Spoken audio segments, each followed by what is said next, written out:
तो एक इनके महीनों बाद आते हैं। गाना का पोस्टर काफी पहले रिलीज किया गया था और बताया गया था कि गाना कल यानी कि 6 तारीख को आने वाला था। उसके बाद पोस्टपोन कर दिया कि गाना 7 तारीख को आएगा। आज भी गाना नहीं आया 7 तारीख को। दोस्तों बता दें कि आखिर हो क्या रहा है। दोस्तों इनके तरफ से तो एक मैसेज डाल दिया जाता है, एक पोस्ट कर दिया जाता है कि भाई साहब टेक्निकल इश्यू की वजह से गाने नहीं आया है, कल आएगा। और वही दोस्तों बता दें कि क्या टेक्निकल इश्यू है। कोई टेक्निकल इश्यू उसी नहीं है।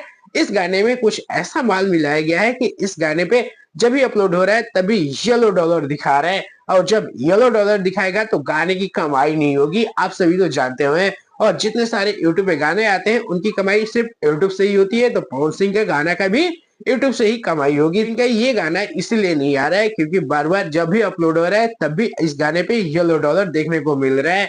अब इस गाने को हो सकता है ना भी रिलीज किया जाए, या रिलीज किया जाएगा तो कुछ अलग से चेंज करके ही रिलीज किया जाएगा। भाई साहब जब तक इस गाने पे ग्रीन डॉलर ना आए तब तक इस गाने को रिलीज नहीं किया जाएगा। तो आप इस उम्मीद में मत रहिए कि भाई साहब आज होगा, कल होगा, परसों होगा।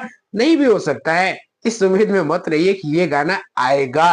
हो सकता है, भगवान के भरोसा, अगर ये गाने पे ग्रीन डॉलर हो जाए तो ये गाना आएगा, जरूर आएगा। नहीं तो आप ये भगवान भरोसा ही छोड़ दीजिए, ये गाना भी आपको देखने को मिलेगा। बाकी दोस्तों पवन सिंह के और भी पुराने गाने हैं जो कि मार्केट में तहलका मचा रहे हैं। उन गाने को सुनिए, एंजॉय करिए। वैसे पवन सिंह के फैंस है भाई, लेटेस्ट गानों का ही दीवाने रहते हैं, इसलिए सब बेसब्री से इंतजार कर रहे हैं। मैं भी कर रहा हूँ। बाकी दोस्तों चलिए इस वीडियो में इतना ही। इन्फॉर्मेशन अच्छी लगी हो तो एक लाइक और चैनल को सब्सक्राइब जरूर करिए, और एक अपने कमेंट छोड़िए कि आखिर गाने में दिक्कत क्या है, गाना क्यों नहीं आ रहा है।